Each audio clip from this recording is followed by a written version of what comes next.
नमस्कार दोस्तों, मैं ऋचा शर्मा आपका स्वागत करती हूं आपके अपने YouTube चैनल ऋचा भक्ति संसार में। आशा करती हूं आप सब स्वस्थ होंगे।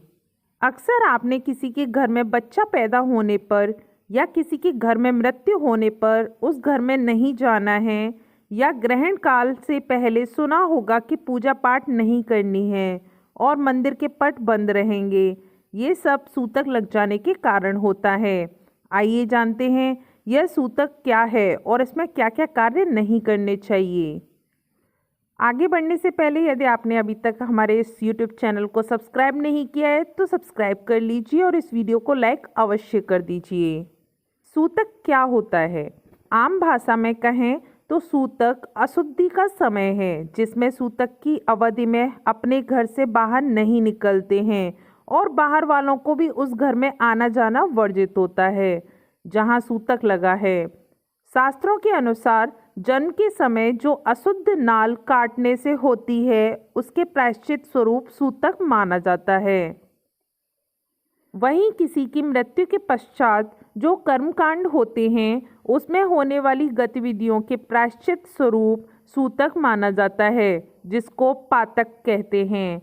इसी प्रकार महिलाओं के मासिक धर्म के दौरान केवल उस महिला के लिए और ग्रहण काल के दौरान सभी लोगों के लिए सूतक माना जाता है। सूतक का समय। इन सूतक और पातक के लगने की अवधि और दिन अलग अलग होते हैं। जन्म के समय लगने वाला सूतक 10 दिनों का होता है। इस अवधि के बाद घर में हवन का आयोजन किया जाता है। सूतक के बाद संतों द्वारा भगवान की कथा सुनी जाती है और फिर घर के सभी लोग पहले की तरह अपने रोजमर्रा के कामों में लग जाते हैं। प्राचीन शास्त्रों के अनुसार यदि ब्राह्मण के घर में किसी की मृत्यु हो जाए तो उस घर में 10 दिन का सूतक माना जाता है। वहीं क्षत्रिय के घर में 12 दिन का, वैश्य के घर में 15 दिन का और शूद्र 1 महीने का सूतक लगा मानते हैं। किंतु नए जमाने में नौकरी और काम धंधे की भागदौड़ की वजह से ज़्यादातर लोग 10 दिन का ही सूतक मानते हैं। आइए अब जानें कि सूतक में आपको कौन से कार्य नहीं करने चाहिए और किन नियमों का पालन करना चाहिए। अपने घर परिवार के बाहर के व्यक्ति को ना ही मिलें और ना छुएं। कोई भी धार्मिक या मांगलिक कार्य नहीं करने चाहिए और ना ही ऐसे कार्यक्रमों में भाग लेना चाहिए। जन्म के कारण लगे सूतक में आपको भगवान का स्मरण व भजन कीर्तन करके समय बिताना चाहिए। परिवार में किसी की मृत्यु के कारण पातक लगने पर संबंधियों को गरुड़ पुराण पढ़ना या किसी विद्वान पंडित से उसकी कथा सुननी चाहिए। जिस परिवार में सूतक लगा हो उस परिवार के लोग मंदिर दर्शन को भी नहीं जा सकते हैं और ना ही उन्हें वहां के दान पात्र में पैसे डालने चाहिए। सूतक के समय किसी को भिक्षा भी नहीं देनी चाहिए जब तक कि आवश्यक ना हो। जन्म के कारण लगे सूतक में उस जन्मे बच्चे की मां को रसोई घर में प्रवेश नहीं करना चाहिए। सूतक या पातक का समय समाप्त हो जाने पर व्यक्ति को किसी पवित्र तीर्थ का जल अपने नहाने के पानी में मिलाकर शुद्ध स्नान करना चाहिए या किसी पवित्र नदी में जाकर भी आप अपने आप को पवित्र कर सकते हैं।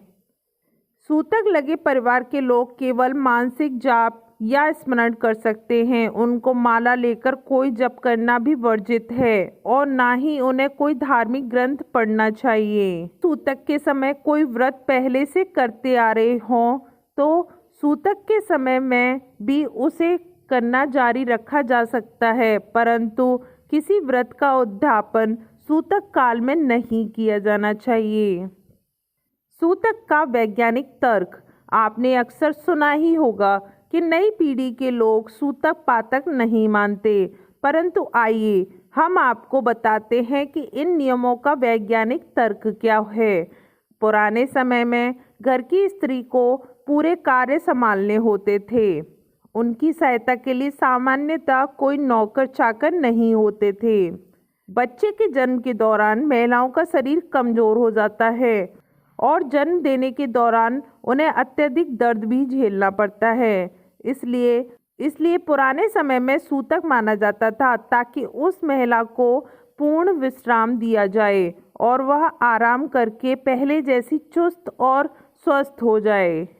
इससे नए जन्मे बच्चे को संक्रमण का भी भय नहीं रहता, क्योंकि कोई भी बाहरी व्यक्ति उसके आसपास ना आता था और ना ही उसे खिलाता था।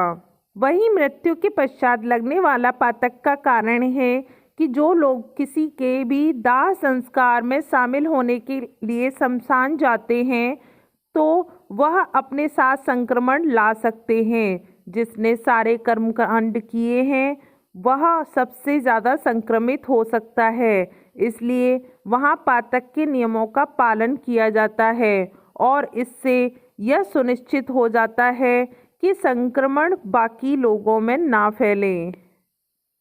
तो दोस्तों, देखा आपने हमारे पूर्वजों ने जो सूतक और पातक के नियम बनाए, उनके बहुत ही अच्छे वैज्ञानिक कारण भी हैं। ये नियम यह सुनिश्चित करते हैं कि हम सबका जीवन स्वस्थ और सुरक्षित रहे। ऐसी अधिक जानकारी के लिए बने रहिए हमारे साथ और हमारे इस चैनल को सब्सक्राइब अवश्य कर दीजिए। कमेंट बॉक्स में अपनी राय अवश्य बताइए। मिलते हैं आपसे अगली वीडियो में, तब तक के लिए धन्यवाद।